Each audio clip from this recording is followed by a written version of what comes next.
Hai, Assalamualaikum. Nama saya Raksan Razan Safruddin. Saya akan menjelaskan tentang akhlak dalam Islam. Seringkali kita mendengar kata akhlak dalam kehidupan sehari-hari, dan sebagai Muslim kita mengetahui bahwa akhlak adalah satu hal yang harus diperhatikan, terutama dalam kehidupan bermasyarakat. Seorang Muslim senantiasa dianjurkan untuk memiliki akhlak yang baik dan menjauhi akhlak yang buruk. Sedemikian pentingnya akhlak dalam Islam disebutkan juga dalam hadits bahwa Rasulullah diutus kepada kaumnya dan seluruh umat di dunia adalah untuk memperbaiki akhlak manusia, di mana saat itu akhlak masyarakat, terutama masyarakat jahiliyah, masih jauh dari perilaku akhlak yang terpuji. Untuk mengetahui lebih jelas perihal akhlak dalam Islam, ada baiknya kita simak pembahasan mengenai akhlak berikut ini.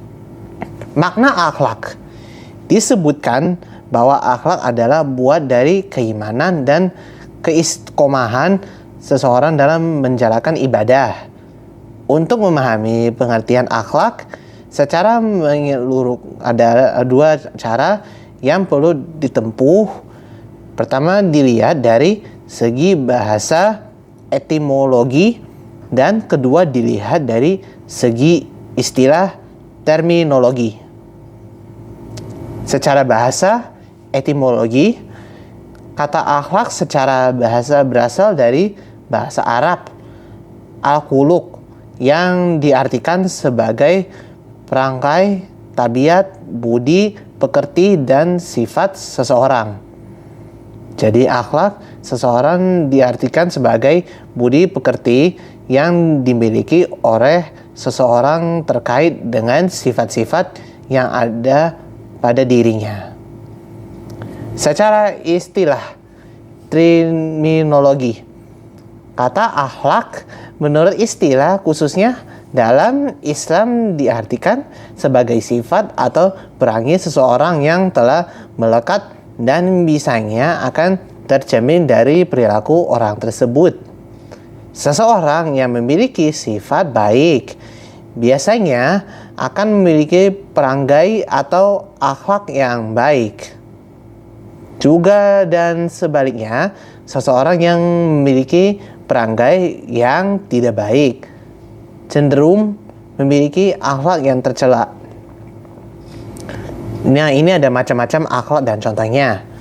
Akhlak sendiri dibedakan menjadi dua golongan, yakni akhlak terpuji atau akhlakul karimah dan akhlak tercela atau akhlakul mazumah.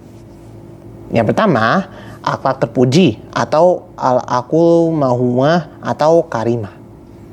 Di antara beberapa akhlak terpuji yang seharusnya dimiliki oleh seorang Muslim adalah kesopanan, sabar, jujur, dermawan, rendah hati, tutur kata yang lembut dan santun, gigih, rela korban, adil, bijaksana, takawal, dan lain-lain sebagainya. Seseorang yang memiliki akhlak terpuji biasanya akan selalu menjaga sikap dan tutur katanya kepada orang lain dan merasa bahwa dirinya diawasi oleh Allah Subhanahu wa Ta'ala. Yang kedua, akhlak buruk atau tercela. Akhlak tercela adalah akhlak yang harus dijauhi oleh Muslim karena dapat mengantarkan mudarat baik bagi dirinya sendiri maupun bagi orang lain. Contoh akhlak tercela diantaranya adalah dusta, iri, dengki, ujub, fitnah, sombong, bakhli, tamak, takabur, hasad, ainaniyah, ghibah, riyah, dan sebagainya. Akhlak yang tercela sangat dibenci oleh Allah Subhanahu wa taala dan tidak jarang orang yang memiliki juga tidak disukai oleh masyarakat. Keutamaan atau manfaat dari akhlak dalam Islam telah disebutkan sebelumnya. Pengertian tentang akhlak, dan sebagai umat muslim kita tahu bahwa akhlak memiliki kedudukan yang tinggi dalam agama Islam. Beberapa keutamaan atau manfaat memiliki akhlak yang terpuji antara lain. Yang pertama, berat timbangnya di akhirat. Seseorang yang memiliki akhlak terpuji disebutkan dalam hadits bahwa ia akan memiliki timbangan yang berat kelak di hari akhir atau kiamat, di mana semua amal manusia akan ditimbang. Sebagainya, sabda Rasulullah Subhanahu wa taala berikut, tidak ada sesuatu yang diletakkan pada timbangan hari kiamat yang lebih berat daripada akhlak yang mulia. Dan sesungguhnya orang yang berakhlak mulia bisa mencapai derajat orang yang berpuasa dan sholat. Yang pertama, dicintai Rasul Subhanahu wa taala. Rasul Subhanahu wa taala diutus tidak lain adalah untuk menyempurnakan akhlak manusia di dunia. Dan tentu saja Rasul Subhanahu wa taala sendiri mencintai manusia yang memiliki akhlak yang baik. Dari Jabir RA, Rasulullah Subhanahu wa taala bersabda, sesungguhnya yang paling aku cintai dari kalian dan yang paling dekat tempatnya dariku di hari kiamat adalah yang paling mulia akhlaknya, dan yang paling aku benci dari kalian yang paling jauh tempatnya dariku di hari kiamat adalah yang banyak berbicara, angkuh dalam berbicara dan sombong. Yang kedua, memiliki kedudukan yang tinggi.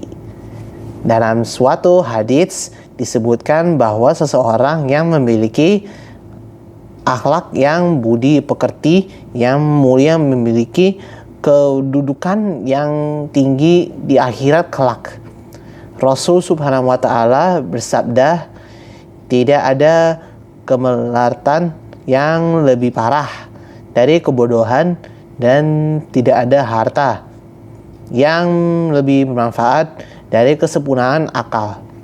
Tidak ada kesendirian yang lebih terisolir dari ujub, dan tidak ada tolong menolong yang lebih kokoh dari musyawarah.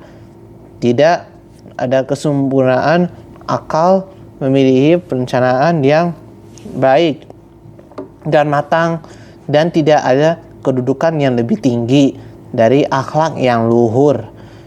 Tidak ada wara yang lebih baik dari menjaga diri, memelihara harga dan kehormatan diri, dan tidak ada ibadah yang lebih mengesankan dari tafakur atau berpikir, serta tidak ada iman yang lebih sempurna dari sifat malu dan sabar. Yang ketiga, berat timbangan akhlak baik. Akhlak mahmudah atau akhlak terpuji akan mengaruhi timbangan saat hari kiamat nanti. Dengan akhlak terpuji, seorang muslim dapat diselamatkan oleh Allah Subhanahu wa taala.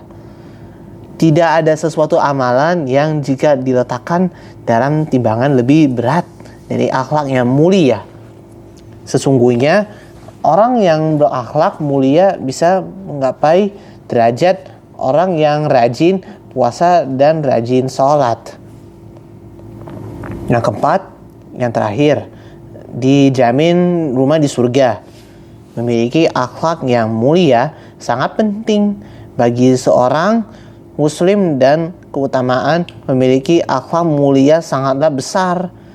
Dalam sebuah hadits disebutkan bahwa Rasul menjamin seseorang sebuah rumah di surga apabila ia memiliki akhlak yang mulia. Dari Abu Umarah, Rasulullah Subhanahu wa taala bersabda, Saya menjamin semua rumah tepi surga bagi orang meninggalkan debat. Sekalipun ia benar, dan sebuah rumah di tengah surga bagi orang yang tidak berbohong, sekalipun hanya bergurau, dan rumah di atas surga bagi orang yang mulia akhlaknya. Wassalamualaikum warahmatullahi wabarakatuh. Dadah.